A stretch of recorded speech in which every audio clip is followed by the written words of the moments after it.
Sometimes it's tempting to cheap out on things, and that's what I did. I bought this Fret Roker from Amazon. It was under 10 bucks, and I'm going to open it up and give you an honest review of it, see whether it's worth it, and I'll give you a couple other options if it's not. I'm Dave with Stringing It Together, and let's dive in.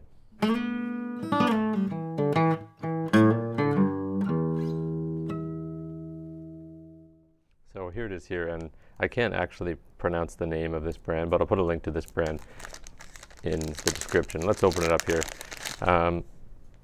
Yeah, first thing I notice is that it's ridiculously thin, which is kind of a problem for me, and I'll explain why in a moment.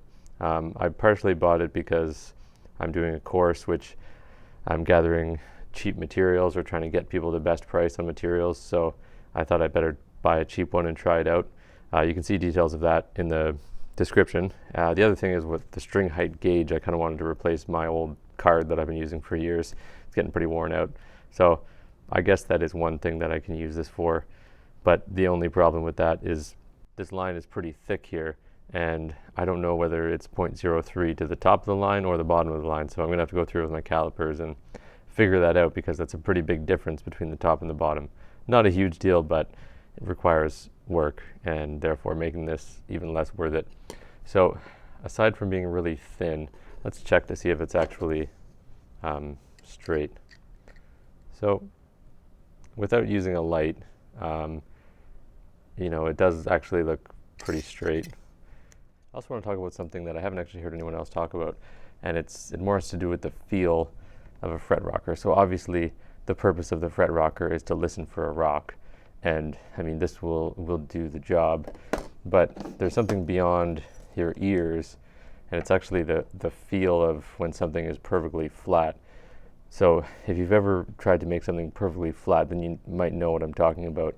It's that when something's very flat, like dead flat, it almost has like a suction cup effect on it. So if you've ever used Japanese whetstones and you're trying to move them together like that to actually flatten them out perfectly, they will be so stuck together that you can hardly move them.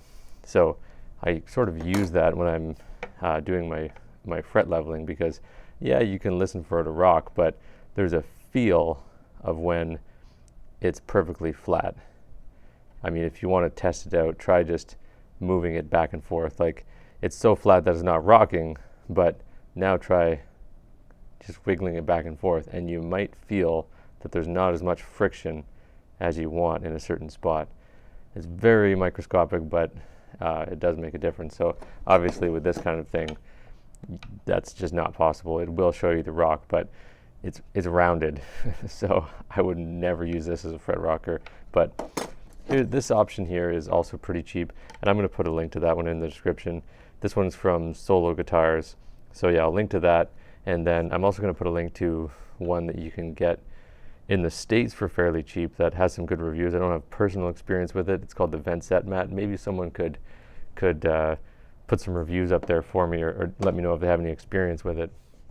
Let me know in the comments if you do have any experience with that Vencetmat fret rocker, because I'm trying to gather a list of tools that I can offer to people that have signed up for my course, both in the US and Canada. I'm going to have to start looking for Australia, because I have one guy in there now that's from Australia, and Mexico as well, actually. But if you want to look at the more details of that course that I mentioned, I'm running it for 8 weeks, and it's basically taking people from little to no experience to being able to set up a guitar perfectly in sort of an 8-week, partially live, partially with content training. So you can look at the details and add yourself to the wait list for when I open it up, which will be either July 16th or July 23rd. So that's all for now, and yeah, I'll see you next week.